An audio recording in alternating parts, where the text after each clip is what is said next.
First bite. Sarap. Pukuin namin sa batang damit, boy. At sasampay. Kaya sasampay. English, math, science, civic at kultura Pilipino yun sa umaga. Umaga yun.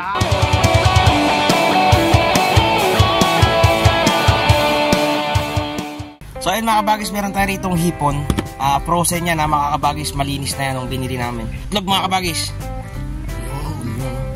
Cornstarch sa harina. Tansya na lang mga kabagis. Pagka kulang dagdagan nyo na lang. So ayun mga kabagis, itong ating harina, haluan natin ng yun, no? Any beer or lemon and lime soda, kahit ano, bahala na kayo. Kahit Sprite pwede. O kung ayaw nyo may alak. Kung ayaw nyong nilasing. Dagdagan nyo lang mga kabagis hanggang sa makuha nyo yung consistency na kailangan nyo. Yes. Kaya lang huwag nyo naman dadamihan, baka naman lumangoy na eh. So yun mga kabagis, ito nahihip mo natin na nilagyan ng itlog sa konting harina. Dry wet dry lang mga kabagis.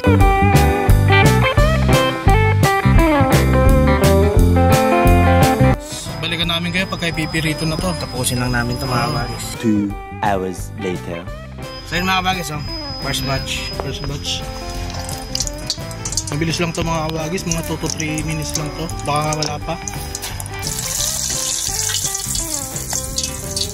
So ayun mga kabagis, you know, okay na to. Okay na yan mga kabagis. Then mga kabagis, piprito lang namin to lahat mga kabagis. Babalikan namin kayo kasi medyo matagal tong proseso na to. Ha? Yeah. Wait lang. Ito na yung last batch mga kabagis. You know. Diba? Diba? Ito na mga kabagis sila.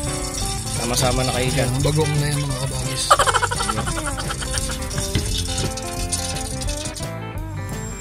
Eh mga kabagis, gawa lang tayo ng sauce natin. Pero syempre, unahin muna natin yung gulay. Medyo lutuin lang natin siya. Ano pa rin mga kabagis? Bean, siling pansigang at saka bell pepper.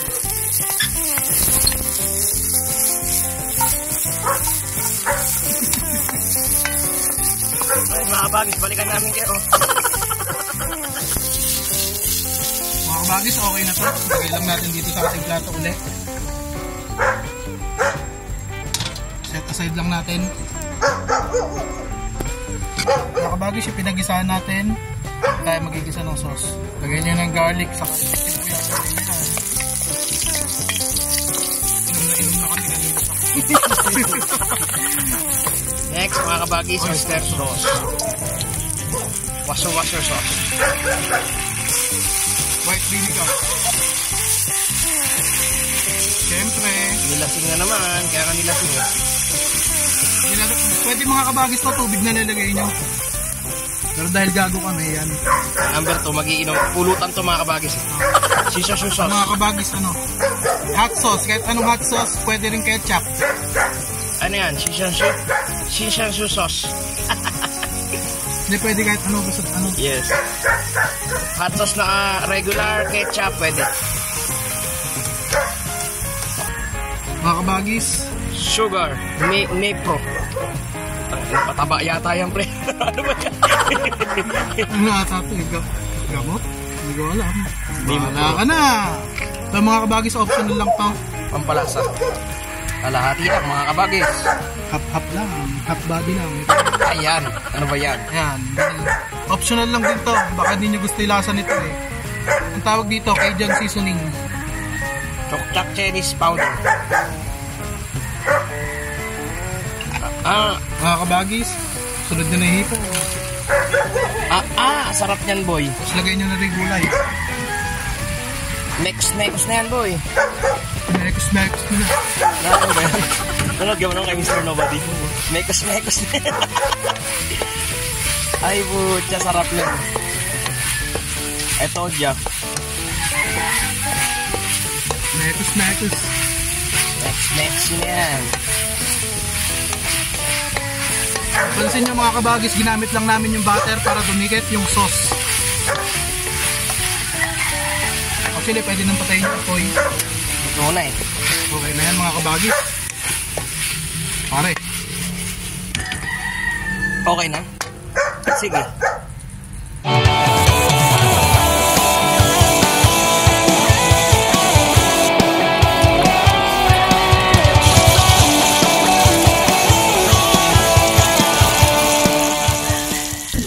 Pasensya lang yung aking mga kabagis. Kapitbahay. Mga kabagis, first bite. Yeah, medyo makapupal lagi. Reset. First bite. First time daw niya mga kabagis makakakain ng hipon or mamumulutan. Dinadigest mo ka. Nangunap. Isa lang masasabi ko mga kabagis. First time kumain ng hipon. Promise. Ano masasabi mo? Masarap mo lang. Baka mamaya mamakasal ka na yan. So tanongin ka nila pre, klasong alak mo? Yung, Yan. hindi. Bakit hindi naglasang alak? Hindi yung totoo. Yung ang pagkakapagilagay mo ng alak is mula sa akin. Kasi pag nainitan yung alak, eka. Kaya nga di ba pagka may hangover, sabi nila maligo ka. Para siyempre, lalabas mo yun, mainit yung katawan ng tao. 36 degrees. Tulog mo. Sarap. Ito pala hipon boy. What the fuck?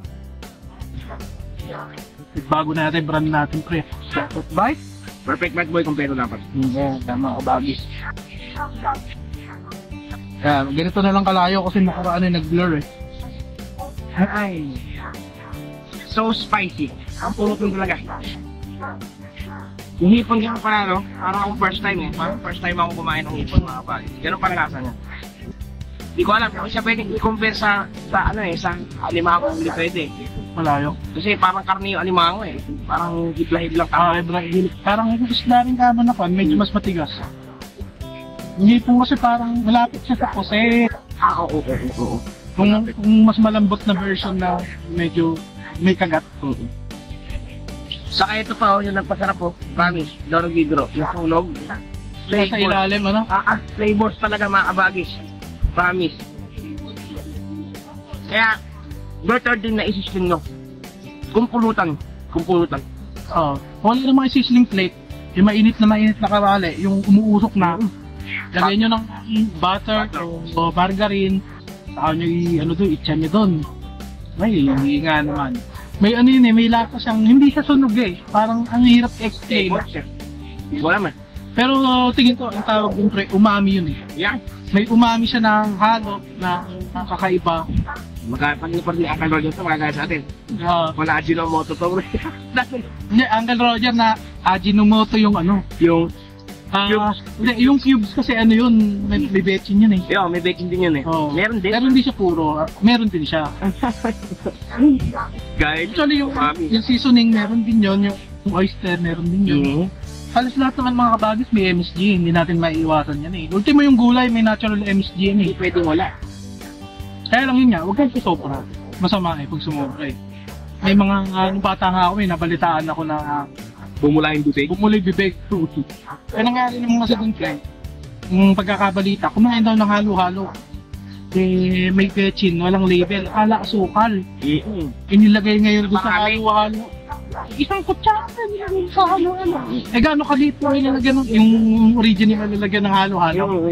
Meron pa ba kayo nun? Yung bilog, tapos may pa ganon. Ay, oh my God. May bilog sa ilalim para tumayo. Meron pa ba nun ngayon? Madaling makahanap pre. Pero parang wala na eh, kasi puro plastic at nilalagyan ng mga halo-halo ngayon eh, no?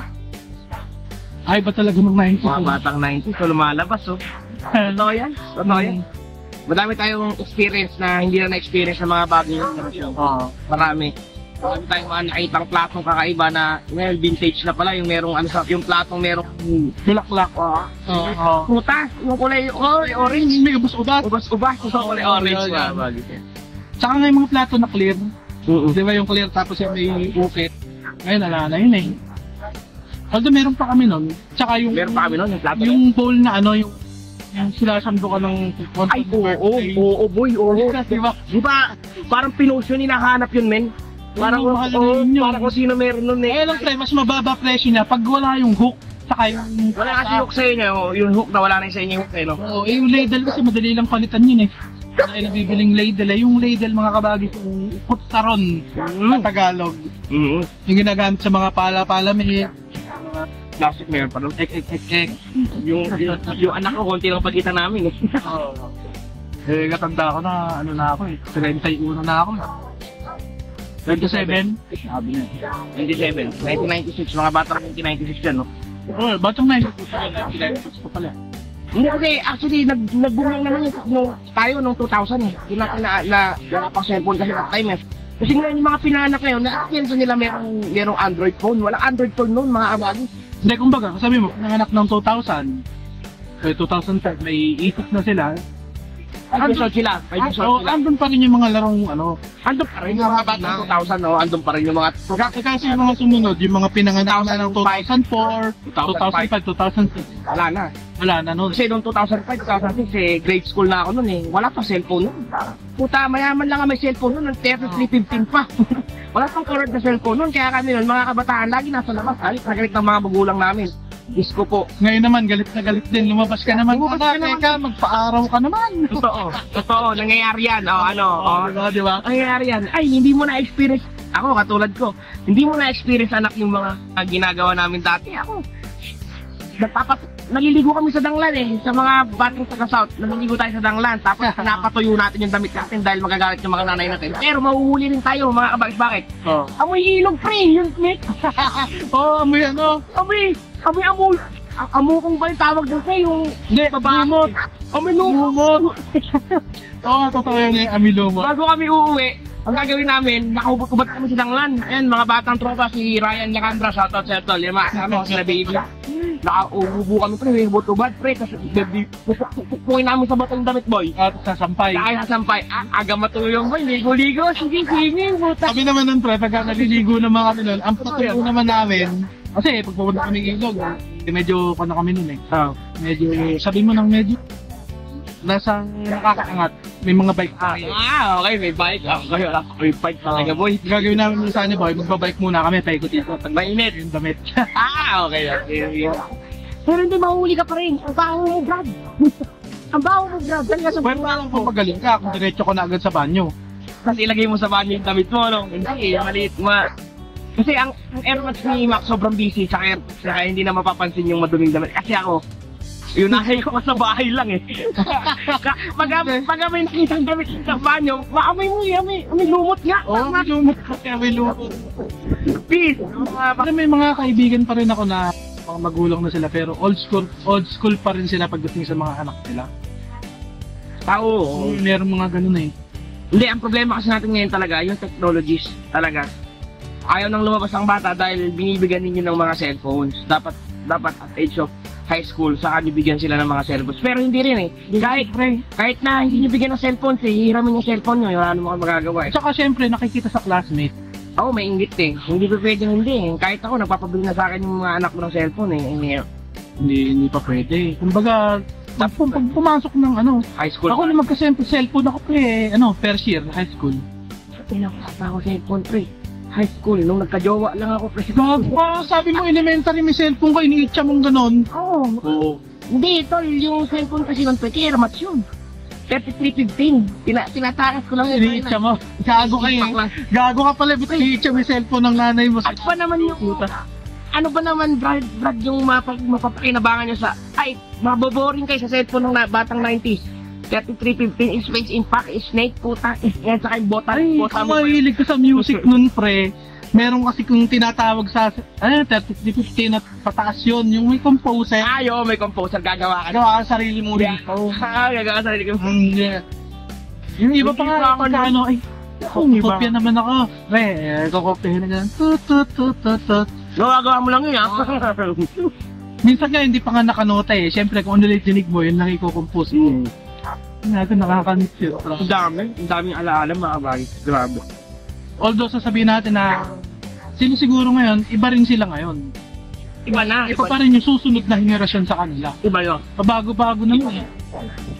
Kasi ako nung panahon natin although inabutan ko pa rin yung trompo, yung ulit, mawawala na yun. Yung folk. Pero nung panahon natin, na-revive na lang pala yun.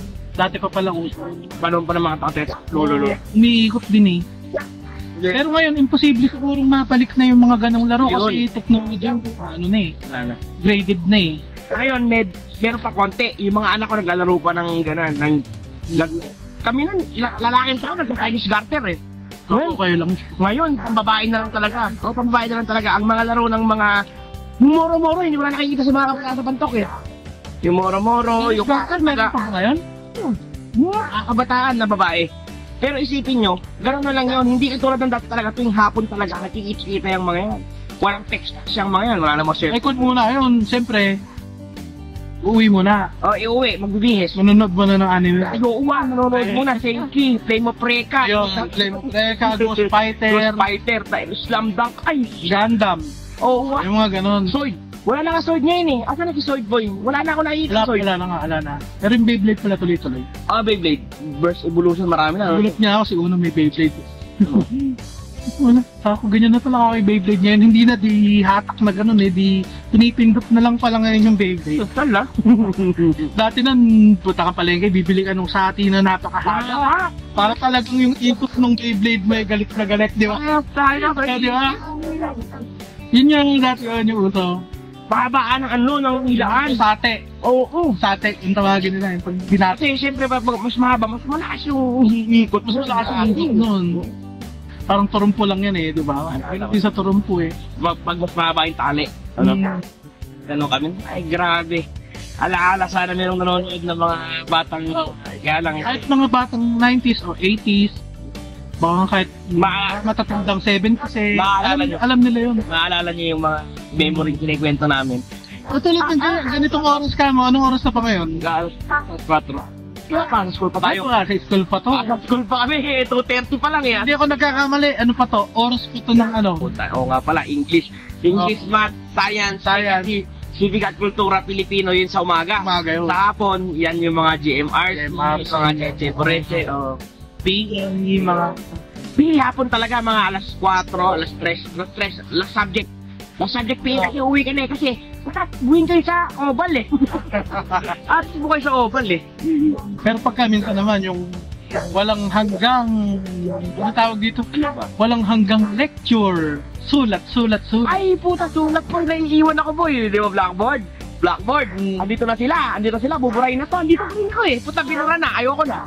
Binura na eh. Puta, O kaya nun talaga pabilisan magsulat. pabilisan mo boy, oh, na-experience pa, pabilisan magsulat. Ngayon kasi piniprint ko na lang. Oo. Kaya ngayon ng mga lalaki nung araw, ewan ko baka hanggang ngayon eh. Mga lalaki ng araw talaga pangit sumulat. Pangit kasi doon na nakatingin sa blackboard, hindi na titignan. Ganun yung notebook ko. May ganun. Promise. Na-experience ko kasi ganyan sulat ko, ganyan no. Ganyan, nakatingin ako sa blackboard, boy. Eh, hindi ko na alam kung bumaba yung sulat ko. Pagtingin ko na lang, okay na yan. Okay na yan. Lagyan mo na ng araw yung pag-ano, no? Sa taas po ito, ha? Talaga, walang yan. Ano bang nangyari? Karong teacher sa'yo. Joke lang yun, Ayan mga kabagis, konti na lang to. Ay, napakahaba na niya mga boy. Mutuli mo na lang yung una. Pasok mo yung dulo. Tatapusin na namin to dito mga kabagis. Kaya mga kabagis, kung nagustuhan ko yung video na to, click mo na yung like dyan, saka yung subscribe. At mga kabagis, paki-comment naman kung saan kayo para malaman namin kung hanggang saan umabot ang video na to mga kabagis. Peace out.